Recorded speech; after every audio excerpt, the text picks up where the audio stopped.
Tonight on the CTV News at 6. Taking Parliament's temperature. This is a government that uses every opportunity to treat its adversaries as enemies.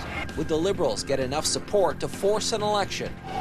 Making some minor adjustments. This is about keeping our roads safe. Soon, drivers in Ontario will be prevented from using handheld devices.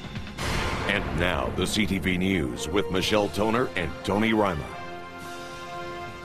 Good evening. A new crisis is unfolding in Canada's Catholic Church. A disgraced ex-bishop from Nova Scotia has surrendered to authorities in Ottawa, accused of possessing and importing child pornography. The story now from CTV's Todd Battis.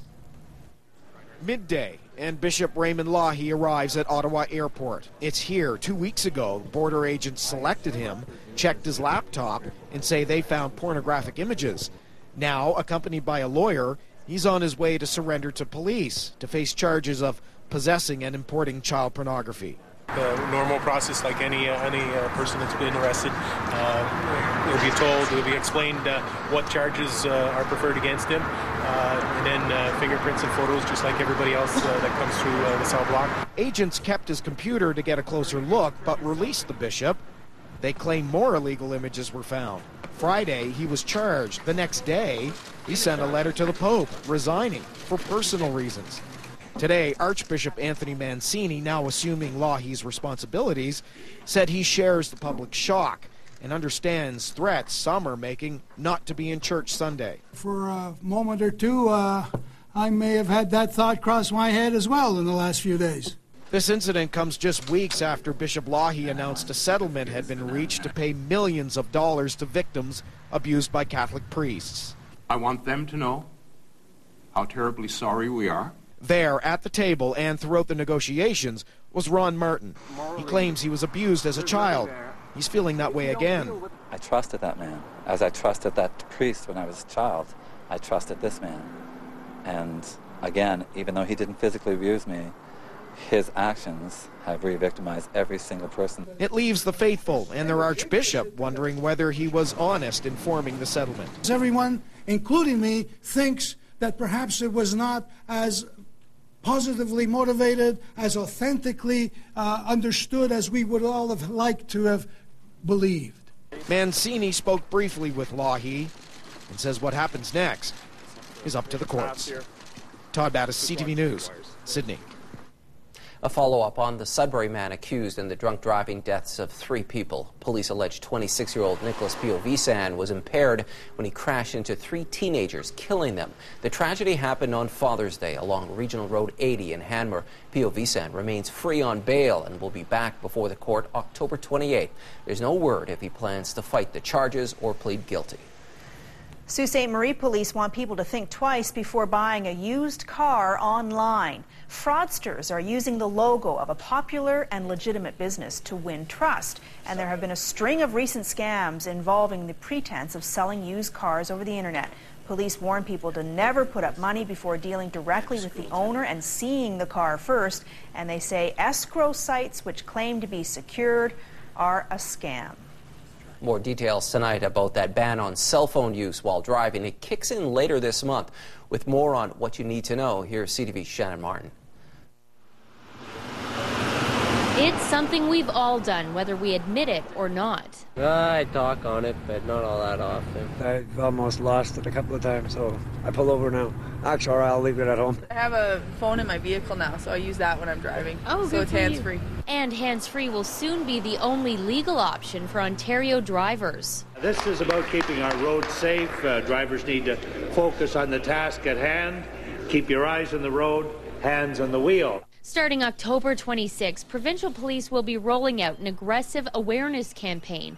By February 2010, violators can expect to be fined. I text, wait, or pull off the road. The message, anyone who types, emails, dials, or chats could face fines up to $500. We've seen the tragedy as a result of it, and we support this 100%. For those of us who just can't give up on our talk time in the car, there are plenty of hands-free options out there, from car speaker systems to personal earpieces. We've seen a lot more Bluetooth sales. Under the new rules, drivers can use anything that's hands-free.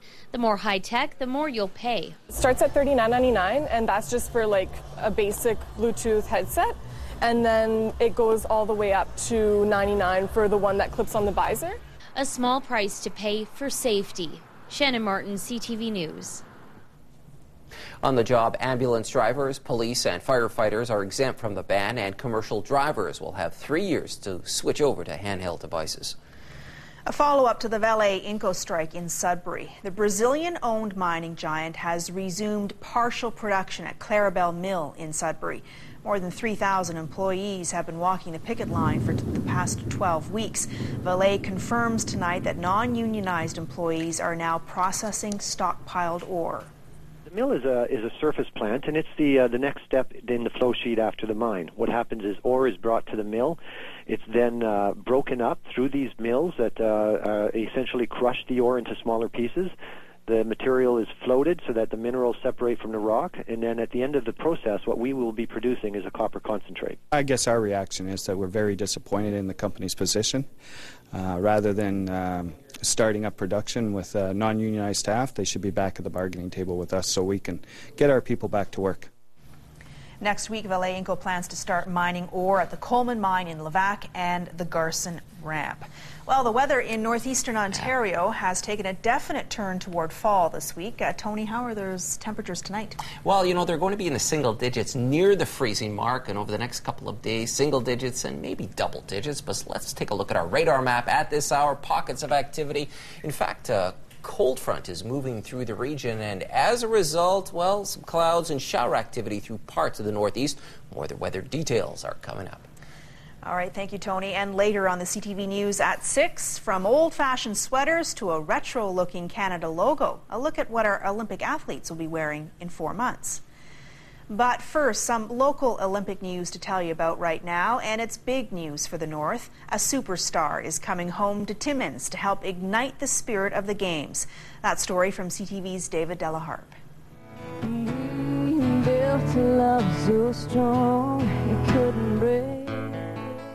Shania Twain is Timmins' most recognizable face. Now she will anchor the final stretch of the torch relay in the city with the Heart of Gold. It was very exciting waiting to hear back. It was a fairly quick response because she is very excited and honored that her hometown has asked her to do this. And for Shania, it was a simple decision. She had this to say in her media release. It's an immense honor for me to have been given the opportunity to be an Olympic torchbearer of the 2010 Winter Olympics being held in my birth country of Canada in Vancouver. As it takes its journey through my hometown of Timmins, it is certain to be one of the most memorable experiences of my life. And it's no argument that the woman who has the best-selling country album in history has put Timmins on the map. Now she will be adding to that when she returns home on January 1st. And you can go anywhere in the world and say you're from Timmins, and a lot of people won't know, but the minute that you say Shania Twain, that's Shania Twain's home community, people realize right away. There will be a 2-hour torch celebration that will take place at Hollinger Park, and it's expected that halfway through that event, Twain will enter and light the Olympic cauldron. We are unsure at this point as to whether or not Twain will also perform, but she will be addressing the fans. Michelle? All right, thanks for the information, David. CTV's David Delaharpe in Timmins. Well, Olympic fever is starting to build in the north. A Timmins native knows what it's like to compete on the international stage and fulfill a dream of winning Olympic gold. Tonight, the story of Kathy Kreiner. Kathy Kreiner caught the bug early. She was on skis at 3 and racing by the time she was 7. And it allowed us to travel to other ski areas, and we just started to do well at a young age and just kind of naturally progressed from there. Kathy came from a skiing family. Her sister Lori was an Olympic competitor. Her father Hal was the first physician of the Canadian men's alpine team. She found inspiration at home. She also found it in the achievements of skiing legend Nancy Green. I just remember thinking then as this little 10-year-old, that wouldn't that be great to do one day, to stand on the Olympic podium like Nancy Green. Kreiner made the national team at 14 and competed in the 1972 Olympics. But her crowning moment came 4 years later. On Friday, February 13, 1976, in Innsbruck, Austria, Kathy Kreiner skied the race of her life. I remember standing at the start of the race,